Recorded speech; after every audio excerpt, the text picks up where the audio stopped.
Bonjour à tous, je vous retrouve avec une petite interruption de quelques semaines. J'ai été malade, voilà, j'en suis désolé. Je suis toujours encore, un peu d'ailleurs, voilà, une espèce de mauvaise grippe, mais je suis pas le seul. Et puis, ma vie n'intéresse personne. Alors, mon invité aujourd'hui, c'est Jérôme Forget. On va parler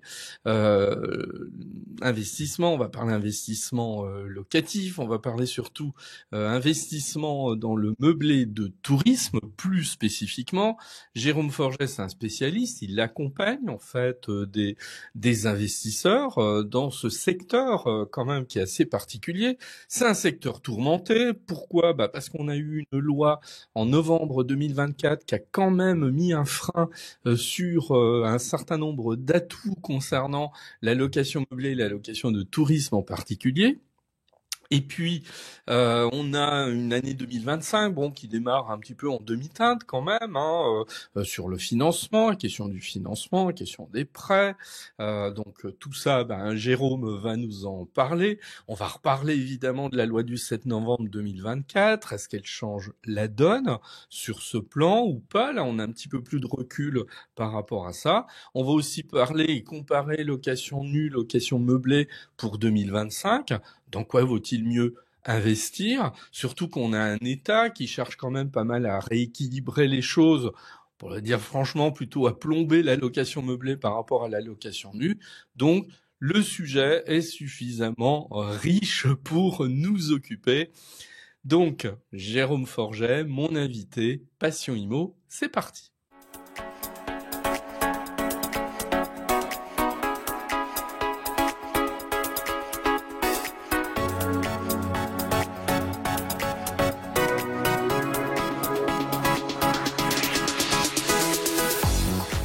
Jérôme, bonjour. Bonjour Eric. Alors, très heureux de t'avoir en invité de podcast, parce qu'on a une actualité qui est un petit peu calme en ce début d'année 2025, mais elle a été très riche sur les derniers mois de l'année 2024. Alors, sans entrer dans le détail, en tout cas tout de suite, entre cette nouvelle loi de novembre 2024 qui a posé des bases nouvelles concernant la fiscalité du meublé, puis un certain nombre d'obligations aussi liées au meublé, l'absence totale de budget pour 2025. Question toute simple, est-ce que les investisseurs, ils ont la gueule de bois et que ils sont soit attentistes, soit découragés, soit dégoûtés, je sais pas, ou est-ce que finalement tout ça, ça leur passe un peu au-dessus? C'est quoi ton opinion en tant que spécialiste de l'investissement de tourisme?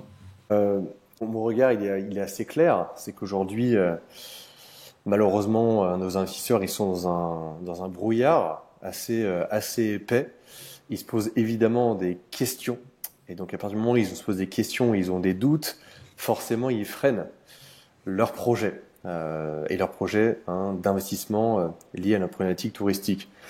Tant qu'il n'y a pas de signaux un peu plus précis de l'économie, de notre gouvernement, des banques par rapport au taux évidemment d'intérêt. On est dans une période où certes il y a des projets qui sont plutôt aujourd'hui prioritairement orientés vers des entrepreneurs qui ont déjà une certaine manne financière, une capacité d'investissement qui est forte. Tous les petits projets ou les projets à fort endettement, c'est compliqué, faut être honnête, c'est très compliqué. Moi, c'est un peu mon quotidien depuis plusieurs mois maintenant, avec des refus de financement, des problématiques, des questionnements liés à la fiscalité, on en reparlera, mais Ouais, on va en reparler. voilà, Ouais. avec des structures en activité depuis longtemps qui se posent la question même d'arrêter, tout simplement leur exploitation. Donc oui, non, c'est une période qui est très très compliquée et on a malheureusement aujourd'hui peu de signaux qui voudraient nous redonner le sourire et sur lesquels on pourrait se baser pour repartir vers une croissance forte de projets, quoi. C'est clair. Tout C'est pas fou en ce moment, quoi. tout à fait. À l'heure où on enregistre, nous sommes à la veille. Demain, le Premier ministre fait sa déclaration de politique générale. à l'issue de laquelle il y aura le dépôt d'une motion de censure et donc déjà on ne sait pas trop ce qui va se passer. Je suis un peu désolé, voilà, je le fais pas en général d'inclure des considérations politiques à tout ça, mais parce que la politique aussi c'est la vie, hein. C'est la vie qui nous entoure et puis ça a des incidences de toute façon. Donc ça c'est quand même une énorme incertitude. Donc toi déjà première approche, tu vois quand même que ça emballe pas tes interlocuteurs, ce qui est en train de se passer. Alors, on va prendre un certain nombre de problématiques les unes après les autres, puis on va essayer voilà, de voir, toi, comment tu entrevois tout ça. Alors, déjà, le financement. J'ai noté, là, dans tes premières phrases, que tu dis, oui, il y a eu des refus, etc. Pourtant, on avait le sentiment que au milieu de l'année 2024, les choses allaient un petit peu mieux pour deux raisons. D'une part, avec des taux de prêt qui quand même baissaient par rapport à la période précédente. Et deuxièmement, des banques qui s'ouvraient un petit peu plus que, pareil, ces 2 dernières années du financement. Alors, quel regard tu as, toi, sur ce volet financement et banque? Alors, écoute, c'est certain, d'après moi, les relations que j'ai avec des interlocuteurs bancaires et ce que je peux lire dans la presse plus ou moins spécialisée, c'est qu'à la fois les courtiers que les banques sont sur les starting blocks en ce début d'année. Clairement, ces acteurs-là sont chauds bouillants pour réemprunter plus fortement que par le passé, pour avoir des taux qui soient là aussi plus faibles. On sera sans doute, avant quelques temps, pas de retour sur les taux de 2021, hein, qui pour rappel étaient proches de 1%. Ouais. Aujourd'hui, tu l'as très justement dit Eric, hein, on a eu une tendance baissière en 2024 où je crois de mémoire en début d'année on devait être autour de 4,17 à peu près pour cent sur 20 ans. On est descendu en novembre dernier je crois à 3,3, 3,4, quelque chose comme ça. Et donc bon, il y a des signaux qui sont quand même encourageants, positifs. Et encore une fois, les banquiers veulent de nouveau aller sur des niveaux d'emprunt et de financement qui soient plus importants. Là, sans aller trop dans le détail, mais j'ai récupéré quelques informations récentes sur justement des crédits immobiliers à titre d'illustration. Selon les derniers chiffres de la Banque de France qui ont été publiés ces derniers jours, la production de crédit immobilier hors renégociation a atteint 2,1 milliards d'euros en novembre, alors que c'était que 6,9 milliards d'euros en mars 2024. Donc le volume de crédit immobilier, en effet, voilà, est de nouveau élevé. En 2022, il était de 22 milliards. Tout à fait. Donc là, on Par est mois, sur du, oui, par voilà, mois. c'est ça. Là, on est sur du 10 à peu près. On était sur du 22 milliards en 2022, début d'année 2022, un peu à l'âge d'or entre guillemets des financements. Bon, bref, donc bon, tout ça pour vous dire que il y a le secteur du crédit et de la banque et de l'investissement et du financement, ils sont un peu au taquet sur les starting blocks, tandis que malheureusement, hein, sans paraphraser ce que tu as pu dire et ce que j'ai pu aussi évoquer précédemment, derrière la réalité du taux d'emprunt de l'État français par rapport à la cote de confiance sur les marchés va peut-être encore se dégrader. Donc je vois mal comment les banquiers pourraient peut-être financer sur des taux d'emprunt plus faibles que ce qu'on a aujourd'hui dans les prochains mois, si la note de la France c'est du financement des... Oui, Bref, ouais, bref, complètement. voilà. Jérôme, tout à fait, tu as raison, parce que je fais une petite parenthèse par rapport à ce que tu viens de dire et qui me semble extrêmement important, c'est qu'effectivement, on était en 2024 sur une tendance à la baisse, mais il n'est pas certain que cette tendance à la baisse se poursuive en 2025, parce qu'effectivement, il y a une inquiétude sur la manière dont la France s'emprunte sur 10 ans notamment. Cette hausse des taux risque d'avoir un impact sur les taux des prêts immobiliers notamment. Voilà, c'est un peu le paradoxe de ce début d'année, et tu as tout à fait raison de le souligner, et je trouve même...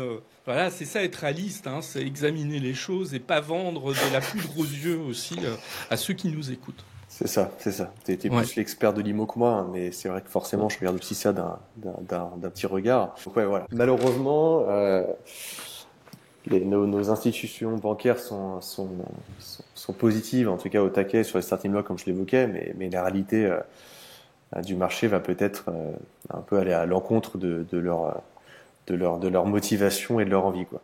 Voilà, c'est ça.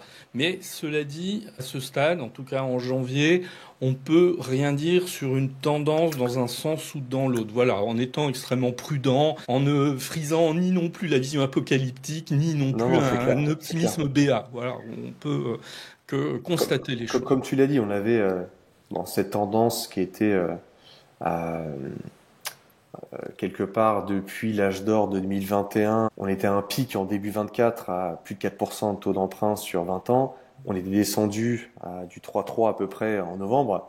Donc on était dans une tendance plutôt favorable. Mais là, on est clairement voilà, dans un brouillard, dans un nuage, dans un trouble total. Volonté des banques de dire on lance du financement, on y va. Mais derrière, la réalité, voilà, encore une fois, plutôt économique de notre État français, bon, va faire que on va prendre telle ou telle direction, quoi. Mais C'est aujourd'hui, ni ça. toi ni moi, on a boule de cristal. On verra ça dans les prochains mois, quoi. C'est ça. Bien. Là, pour un petit décryptage sur le volet financement, je voudrais maintenant qu'on parle de la loi du 7 novembre 2024. Cette loi du 7 novembre 2024 qui a été vécue un peu comme un séisme en matière de location meublée, puisqu'elle abaisse le taux d'abattement applicable sur le meublé de tourisme quand on est au régime micro. Donc, alors bah, moi tout simplement, alors sans refaire tout le détail, parce que moi j'ai consacré plusieurs épisodes à cette loi du 7 novembre 2024. Ceux qui nous écoutent peuvent aller réécouter ça s'ils veulent vraiment aller dans le détail. Toi, en tant que spécialiste de la location de tourisme, moi j'ai deux questions en fait. La première, c'est comment toi, non plutôt, ma première question, c'est comment toi, tes interlocuteurs, les investisseurs avec lesquels tu travailles, ils ont vécu cette loi au mois de décembre, et toi, comment tu la vois? Est-ce qu'elle va tout fiche en l'air, ou est-ce que c'est un peu plus nuancé que ça? Grosse, Deux belle grosses question. questions, je reconnais. Eric, tu me dis combien on a de temps? Je rigole évidemment parce qu'on pourra en parler en effet pendant très très longtemps au-delà même de notre sympathique podcast. Écoute, premier élément par rapport à la première partie de ta question. Pour moi, je vois deux typologies d'acteurs. Aujourd'hui, dans tout le monde du locatif touristique, et ce que j'appelais moi les traditionnels. Sans être non nullement vulgaire, hein, mais pour schématiser, parfois j'appelle ça un peu les papy-mamies, quoi.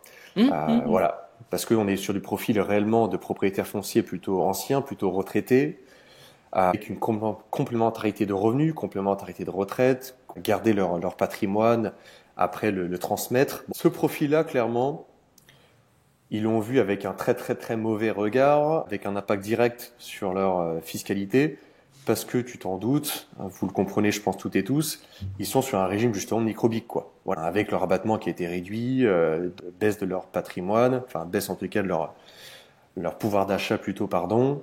Et donc, globalement, des questions, quoi. Voilà. Des questions sur qu'est-ce qu'on fait de notre grange, qu'est-ce qu'on fait de notre gîte, notre meublé, est-ce qu'on le remet sur le marché, du locatif traditionnel sur des baux de plus longue durée, est-ce que carrément on fait une donation ou on le vend, bon, ou etc.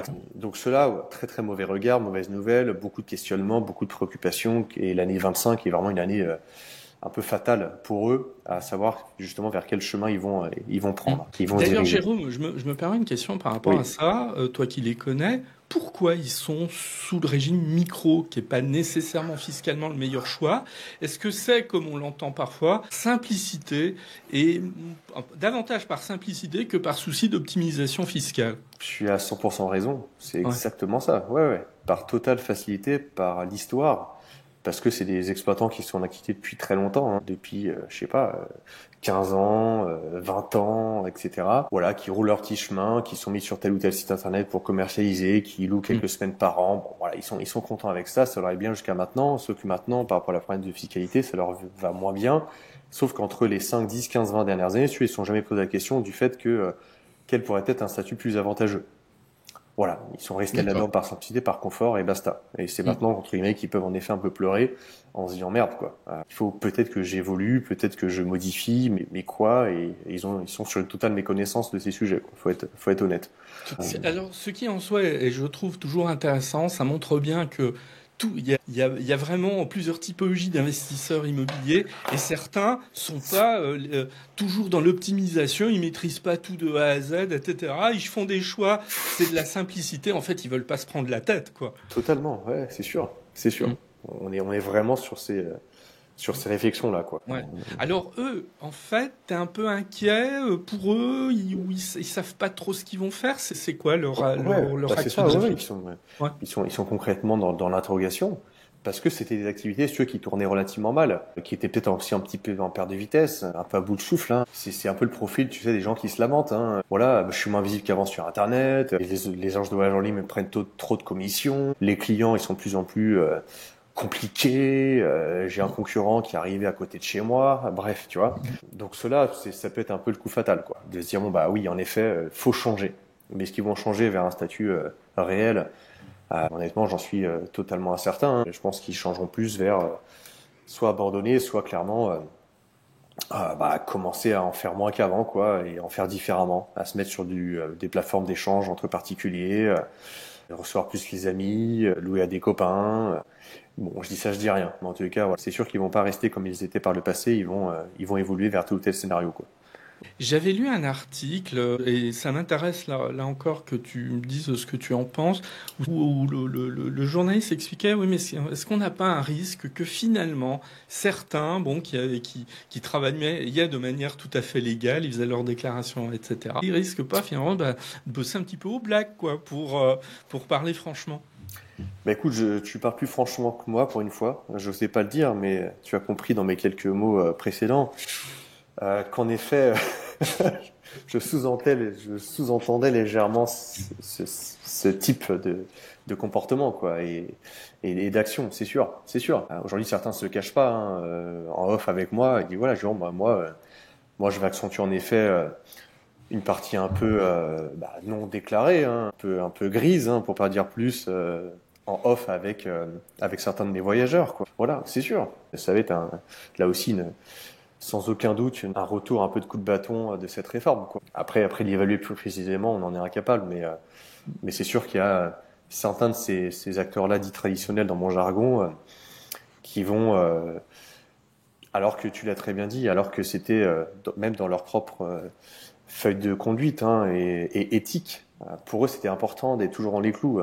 Mm. Avec les taxes de séjour, différentes taxes foncières, CFE, j'en passe et des meilleurs. Ils ont tout payé rubis sur ongle. Bah, ils me disent, bon, maintenant, voilà, maintenant, faut arrêter les conneries, quoi. Maintenant, Mm. on va peut-être en faire différemment et peut-être tel client. Bon, je vais pas forcément lui faire un contrat en bonne et due forme. Je vais pas forcément lui demander de me payer par virement.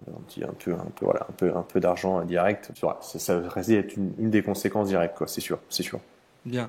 Alors là, tu nous fais part du désarroi, en fin de compte, d'un certain nombre d'acteurs, les plus petits, Ouais. ce qui sous-entend que les plus gros acteurs, finalement, la loi aura peu d'impact sur eux. Tu le sais, hein, tes auditrices, auditeurs, je pense, ceux qui t'écoutent l'ont appris, hein, c'est une réalité, c'est sûr. C'est clair qu'aujourd'hui, si je pense qu'à ma petite paroisse, hein, bon, moi j'accompagne essentiellement euh, des acteurs qui sont les acteurs professionnels. Donc sont à l'inverse, hein, de nos tradis, moi je les ai appelés les néo-professionnels. Bon, ça fait des années qu'ils sont néo, donc maintenant je dirais plutôt les professionnels tout court, mais des porteurs de projets qui sont généralement qui sont en reconversion, mais qui sont issus de grosses carrières professionnelles passées, et ou qui sont, je vais dire, bien calibrés là-haut, qui ont eu une formation spécifique, qui ont peut-être une formation de learning, qui écoutent sans doute différents podcasts dont le tien, qui sont éduqués, qui vont chercher bonne information, Mm. et qui sont en effet structurés, hein, par des SCI, par des sociétés d'exploitation, et donc qui par définition devront être très très peu, pour pas dire pas du tout, concernés par la réforme fiscale. Parce qu'ils sont déjà au réel, tout simplement. Donc ils sont, eux, à l'inverse, hein, je vais pas dire qu'ils se frottent les mains, quoi. Mais clairement, ils se disent, bon, bah nickel, quoi. Des pseudo-petits concurrents que j'avais historiquement à droite à gauche, bon, bah ceux-là, je pense que je les aurais moins. Je pense que l'offre va peut-être un peu se contracter un minimum. Et ça permet de faire du ménage, quoi. Ça permet de faire un petit peu le tri vers davantage de professionnalisation de notre secteur d'activité. Et quand je te dis ça, j'émets aucun jugement, hein. Est-ce que c'est bien, est-ce que c'est pas bien? Je pourrais te dire, ouais, bah, pour moi, c'est génial parce qu'il y a de plus en plus de pros maintenant, donc j'aurai de plus en plus de clients. Par chance, aujourd'hui, bon, j'ai pas forcément besoin davantage de clients, en totale humilité. Mais voilà un peu le regard que je pouvais te porter par rapport à ça, Mm. suite à cette fameuse réforme qui a fait couler tant d'encre. Ouais. Parce que je crois qu'il faut le dire, la loi de novembre 2024 ne touche en aucun cas au régime réel et aux atouts du régime réel, hein. On aurait pu penser que, alors, une réforme ultime, très rentre dedans, aurait pu, hein, après tout, pourquoi pas aller là-dedans. On supprime notamment, enfin bon, voilà, bon, ça serait compliqué juridiquement de le faire, mais ça, c'est un autre problème. Voilà, mais on touche pas du tout à tout ça. Donc, en définitive, la niche fiscale que représente le meublé, quand on est au réel, elle demeure. Exact. J'allais te dire énorme, quoi. Énorme dans le sens qu'en effet, elle est très, très, très, très conséquente. Et aujourd'hui, la question se pose quasiment plus. À part vraiment pour les tout petits acteurs et les petites actrices qui sont sur quelque chose de très modeste. Les autres, maintenant, le niveau de chiffre d'affaires qui était pour moi intéressant pour basculer sur ce type de statut par rapport à des investissements qui étaient derrière et des potentiels travaux rénovation, aujourd'hui, voilà, il n'existe quasiment plus, quoi. Aujourd'hui, peu importe quelque part ton niveau d'activité, à quelques euros près, tu bascules sur un régime réel, tu te poses plus la question, quoi. C'est clair. Ouais. Alors justement, je voudrais qu'on reste un petit peu sur le régime réel. Toi, tu conseilles quand même à ceux qui veulent faire de la location meublée de prendre le réel. Est-ce que selon toi, il y a quand même des contraintes sur le plan comptable, etc., bon, qui sont des contraintes difficiles à appréhender pour quelqu'un qui maîtrise rien, ou est-ce que finalement, bon, c'est quelque chose d'assez surmontable? Comment tu vois ça? Parce que je me méfie parfois aussi de l'apparente facilité de choisir fiscalement, bon, notamment un régime réel. Je me dis que parfois il n'est pas nécessairement à la portée de tout un chacun qui ne maîtrise aucun des rouages sur le plan fiscal, comptable, financier. Écoute, tu as totalement raison. Je te refais cette segmentation digne je veux dire, d'un collégien, pour pas lui faire offense, entre nos tradis et nos néo-pros, quoi. Historiquement, c'est les gens qui chaque année vont vouloir encore aller physiquement au centre des impôts, quoi. Tu Oui, vois, oui. qui sont Ouais. complètement enfin, à la fois délaissés, qui n'ont pas l'info, sont pas encore hyper digitalisés non plus sur Internet, et qui se posent beaucoup de questions. Donc cela, si tu veux, si tu le bascules sur du réel, là aussi, c'est la tachycardie, c'est l'AVC, ça va être compliqué pour eux, quoi. Donc, ceux-là, oui, méfiance et difficultés, et enfin vraiment les former, les accompagner, les sécuriser avec sans doute des cabinets comptables, des gens voilà, dans la gestion, dans la fiscalité, qui pourraient vraiment les assister, les aider. Ensuite, faut être honnête, hein, à part cette typologie-là, qui reste réelle, mais qui va s'amoindrir, je pense, année après année, la typologie des néo-pros, ceux-là, seul, entre guillemets, accompagné d'aide, de tutos, podcasts, YouTube, bon, tout ce que tu veux dans le côté information filtrée de qualité, hein. Pas toutes et tous les pseudo-influenceurs, hein, évidemment, mais voilà, donc on est capable de faire aussi le tri un petit peu là-dedans. Pour moi, une partie peut vraiment se débrouiller solo avec sa déclaration, émancipée, impôt, avec voilà tout ça. Bon, après, et là, sans dévoiler aucun secret, hein, je pense qu'il y a d'autres acteurs dans ces néo-pros qui se diraient bon bah voilà, moi je comprends et j'y vais, mais par contre j'ai pas envie de faire. Donc t'en as certains qui vont dire ok, bah moi je comprends, j'y vais, mais j'ai pas envie de faire. Ils vont faire appel à un expert comptable pour sous-traiter la déclaration, pour être sûr qu'ils font tout bien dans les clous, dans les normes, entre les notions de justement de charge, qu'est-ce qui est intégré dans mes factures que je vais pouvoir voilà aussi mettre dans ma déclaration, par rapport à mon amortissement sur X années de mon bien immobilier, de machin, bon qu'est-ce qui voilà, tu vois. Je pense que il y a certains pro qui seraient aussi dans cette tendance-là de dire je vais quand même me faire aider, quitte à payer en effet quelques euros par an à un comptable, expert comptable ou autre, pour vraiment être certain que je commette aucune erreur. Parce que, en effet, c'est simple pour certains, c'est compliqué pour d'autres, mais il faut pas se tromper, quoi. Voilà, Mm. faut pas se tromper. Et entre le régime microbique où tu avais juste une case à remplir et le régime réel, en effet, c'est quand même plus compliqué le régime réel, quoi. C'est une certitude, quoi. Là-dessus, il y a Ouais, ouais. pas. Et comme tu le soulignes, on en revient à la notion d'accompagnement, du sérieux de l'accompagnement. Tout n'est pas génial sur ce marché de l'accompagnement, c'est le moins qu'on puisse dire. Il y a une affaire en ce moment, pas très très loin de chez moi, puisque je suis à Dijon et donc dans le Doubs Jura, voilà, un Vers Besançon. influenceur. Pardon? C'est vers Besançon peut-être Ouais, tout à fait. Ouais. Ouais. Un influenceur qui s'est fait un petit peu épingler, puisqu'on est sur une instruction judiciaire actuellement, hein, voilà. Donc, qui montre bien que dans ce domaine, voilà, il y a des gens sérieux, même extrêmement sérieux, et puis il y en a d'autres qui ne le sont pas, ça très très clairement. Et je me mets toujours à la place de, pareil, de la personne lambda, voilà, qui reçoit beaucoup d'informations, qui est sur les réseaux sociaux, etc. Et aujourd'hui, je trouve qu'il y a une vraie difficulté à identifier qui sont les bons accompagnateurs. Merci pour cette petite parenthèse. Moi, c'est un terme que j'aime bien, qui est Mm. pas de mon fait. Je sais pas qui l'avait nommé ainsi, mais c'est l'infobésité. Oui, c'est ça, Voilà, tout à fait. l'infobésité, Ouais. c'est qu'aujourd'hui, et ce qui est très Mm. bien, quoi, hein, l'information, c'est totalement démocratisé. Hein, tu en es la preuve par ton podcast Oui. savoureux. Voilà, il y a plein d'autres sources, hein, réseaux sociaux, YouTube, newsletter, blog, etc., etc.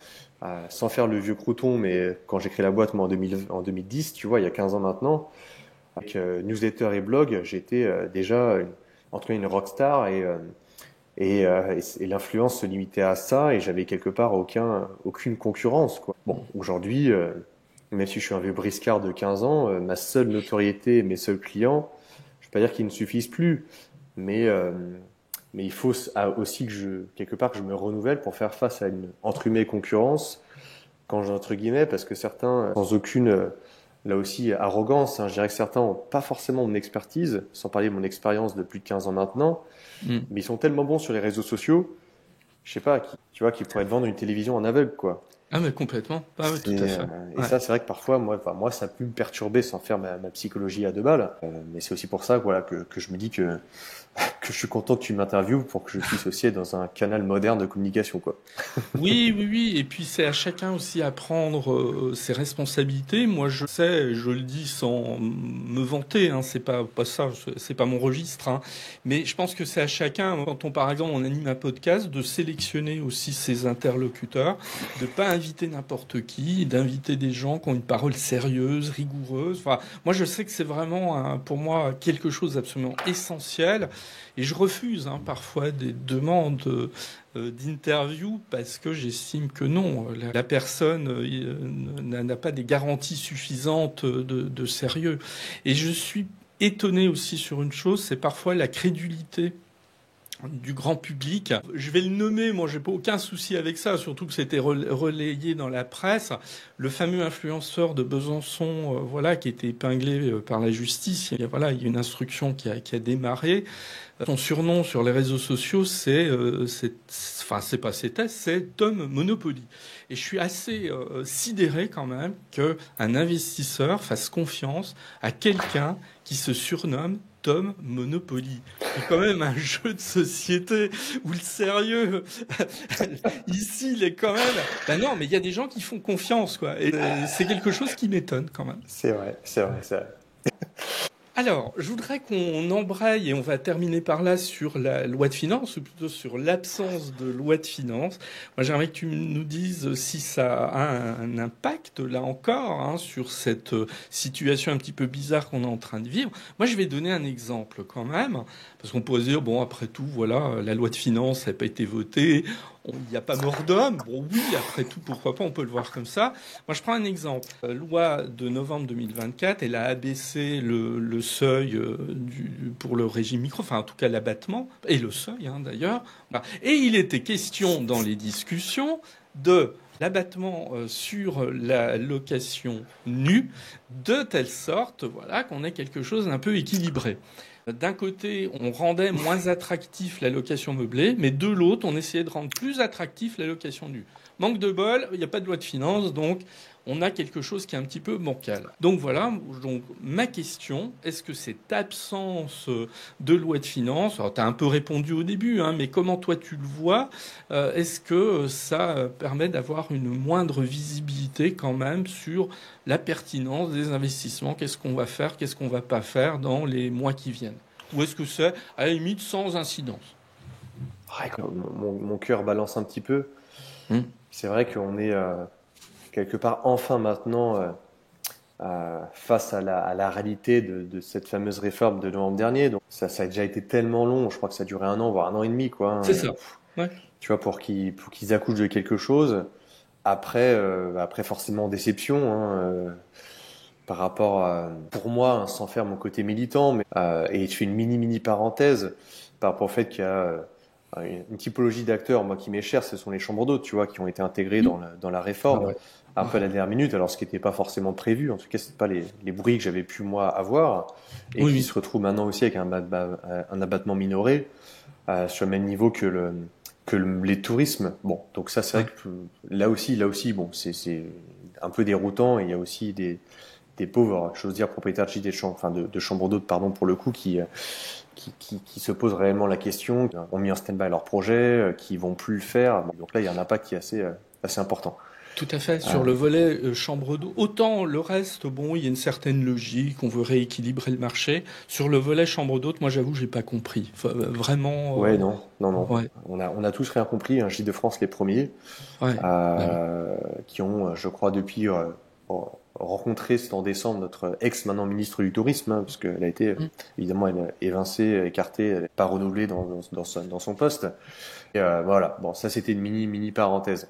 Ouais, mais Euh, importante quand même, mais hein. oui, je pense, parce que c'est vrai que voilà, là-dessus, ça montre là aussi un peu le brio de nos hommes et femmes politiques, et malheureusement sans doute un peu d'influence, pour pas dire le lobby qui a dû jouer derrière. Mais bon, ça aussi c'est en off et ça regarde que moi. Bref, donc bon, on est acté avec malheureusement des décisions encore une fois discutables, hein, et celle de la Chambre d'hôte en est une parfaite illustration. Ensuite, je suis totalement d'accord avec toi sur le fait que le problème dans tout ça, c'est que il n'y a pas euh, un embellissement quelque part de l'allocation classique vis-à-vis de l'allocation de courte durée meublé tourisme. Aujourd'hui, il aurait fallu avoir davantage de séduction, hein, pour les propriétaires bailleurs dans ce type d'exploitation de leurs Mm. biens, et sans aller trop dans un côté boule de cristal. Ce qu'on peut voir sur certains territoires français ou sur certains territoires étrangers qui ont voulu légiférer, réglementer assez drastiquement les tourismes sans rééquilibrer derrière avec les meublés classiques, c'est qu'au final, l'impact sur les loyers, l'impact sur les logements vacants, l'impact sur le logement global est quelque part catastrophique, et pas du tout à la hauteur des attentes qui étaient soi-disant promues, affichées par les femmes et les hommes politiques, et que c'est un retour de bâton terrible à tous les niveaux, quoi. Pour ceux qui veulent se loger, peu importe, hein, pour les étudiants, pour les personnes un peu plus âgées, pour les primo-accédants, euh, et qu'il n'y a pas du tout la promesse qui est là, et que je pense que si jamais vraiment quoi, le côté locatif longue durée, ça aurait été vraiment quelque chose mis sur la table, des grosses réflexions et des lois qui auraient été votées dans ce sens-là. Là, ça aurait tout redistribué, quoi. Mais tant que c'est pas le cas, honnêtement, je suis ni défaitiste ni optimiste, hein. J'essaie d'être assez rationnel, et au fond de moi, mon caractère verrait toujours le verre à moitié plein et pas à moitié vide. Mais bon, force est de constater que je suis pas forcément confiant optimiste, hein, par rapport à ce flou dans lequel on est encore aujourd'hui, et par rapport à la loi qui a été votée, elle qui est bien concrète en novembre dernier, quoi. Je pense que concrètement, il y aura pas forcément moins d'offres sur Airbnb qu'il y en a aujourd'hui. Je pense qu'en effet, il y aura sans doute malheureusement de plus en plus de blacks et de gens qui vont commercialiser en off leur structure pour ne pas payer d'impôts, pour pas déclarer de taxes de séjour. Mm. Et pour le coup, il y aura pas forcément plus de biens sur le marché, il y aura pas forcément plus de propriétaires qui vont louer sur des baux classiques longue durée pour tout type de Français qui voudraient se loger, quoi. Bon, donc, bref. Ouais, mais non, mais complètement, parce que on a un problème majeur qui est une pénurie de logements. Et moi, c'est parfois un discours que paradoxalement je tiens à mes étudiants en fiscalité, tu vois, où je leur dis la technique fiscale quelque part, c'est pas le souci, c'est ce qu'on en fait et ce qu'on veut en faire et dans quel objectif on prend telle ou telle décision.